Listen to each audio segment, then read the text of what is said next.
The Trump administration says they're canceling the new dividend tax on foreign investors called Section 899. So why am I still worried? On the surface, this is good news for European investors.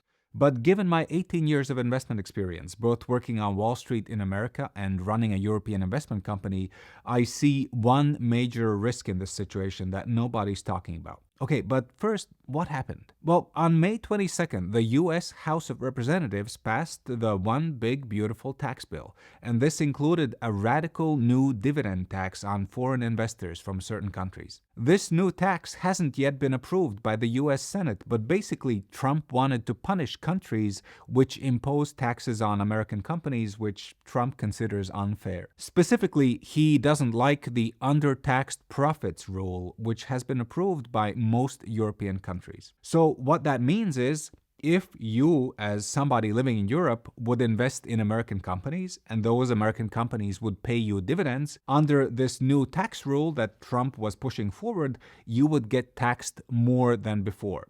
If previously America would take 30% of your dividends in taxes, now they could take up to 50%. If currently you would get taxed 15% because you have a good tax treaty with America in your country, then this 15% rate would increase to 35% or even more. So this is what Section 899 was designed to do. And if you are a dividend investor, this is a huge deal. If you're investing in American stocks that pay something like 4 or 5% per year in dividends, your profits could fall by as much as 1% per year, which really makes a huge difference. But for most regular investors who invest in a broad portfolio, who invest in the S&P 500, for example, the impact would be relatively small because most American companies don't actually pay a lot of dividends. These days, American companies prefer to do share buybacks. They use their extra cash to buy back company shares on the market, push up the price, and benefit investors in that way. So when Trump's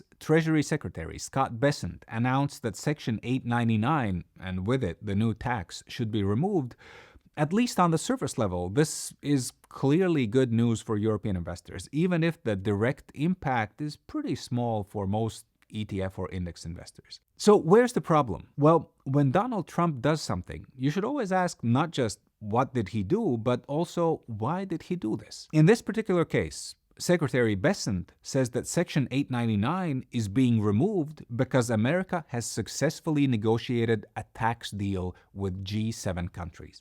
Basically, it sounds like American companies will be exempt from the undertaxed profits rule, which Trump hates. Now, clearly, we don't know the details of the negotiation, so I can't say if this solution is good or bad for Europe, but I do immediately see one potential problem. And let me explain it like this. So, I've got 2 small kids, and they love watching cartoons on Netflix. They could do this for 5 hours a day. Now, when I take the remote away after half an hour, their first instinct used to be to scream and shout. Basically, it was an ultimatum. If you don't give me the remote, I'm going to scream and shout. Now, could I have solved this issue by giving them the remote? Sure, they would have stopped screaming and they would have kept watching cartoons. But the question is, what does this teach them? What behavior gets reinforced? Well, this would teach my kids that if they want something from daddy, they just need to scream and shout, right? And the same principles actually work in negotiations and diplomacy. What is Trump going to learn from seeing that when he threatens foreign investors, other countries back down and make concessions? Is he going to say, oh, that's wonderful, I'm never going to talk about taxing foreign investors again?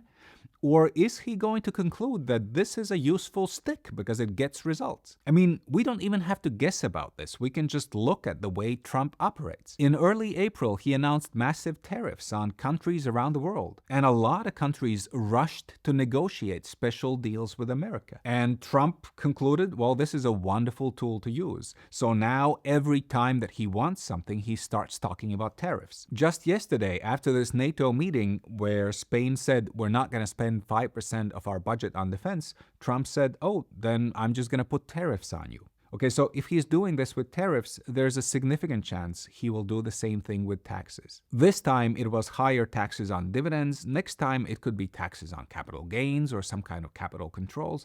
But all I'm saying is brace yourself. Be ready that this foreign investor taxation issue will come up again and again. Okay, but what does that actually mean in a practical sense for European investors? Should we stop investing in American stocks? Well, I personally don't really think so. I see this as another risk that's associated with investing. We get paid as investors because we are willing to take some risk with our money, and there are always risks. But I do think that this reinforces the need to diversify, to not put all your eggs in one basket. Of course, there is a huge amount of potential in the US stock market with the powerful tech companies that they have and this AI revolution that's happening. But there's also quite a bit of country-specific risk when you've got one strong man who's leading the country and making these arbitrary decisions on a whim. In my own case, I'm pretty happy to be diversified globally. Now, this can be done in a few different ways. You can have a global portfolio, or you can have a portfolio with a home bias where you invest more heavily closer to Europe, because as European investors, we should have our rights protected better in our local market. But this choice is really up to you. Now, what is the best way to diversify your portfolio and keep risk moderate even in this era of Donald Trump? Well, I think for most regular people in Europe, it's certainly using ETFs and index funds. Okay, with these funds, you can easily have a diversified portfolio globally with very low costs. These funds tend to get very good results. But if you've tried ETF investing here in Europe, you probably have encountered many questions. Which specific ETFs do you choose out of the thousands that are available? Do you invest in American or European ETFs, physical or synthetic, large cap or small cap? It can be a bit tricky to choose. So if that's interesting, watch this video next where I explain my personal approach to picking the best ETFs for European investors.